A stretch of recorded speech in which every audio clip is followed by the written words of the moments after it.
प्रस्तूयते श्रुतिगणैर्निपुणैरजस्रम् सम्पूज्यते क्रतुगतैः प्रणतैः क्रियाभिः तं सर्वकर्मफलदं निजसेवकानां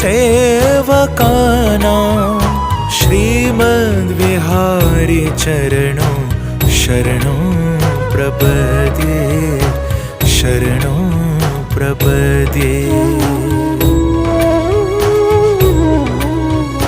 यं मानसे सुमतयो यतयो निधाय सद्यो जहुः सहृदया हृदयान्धकारं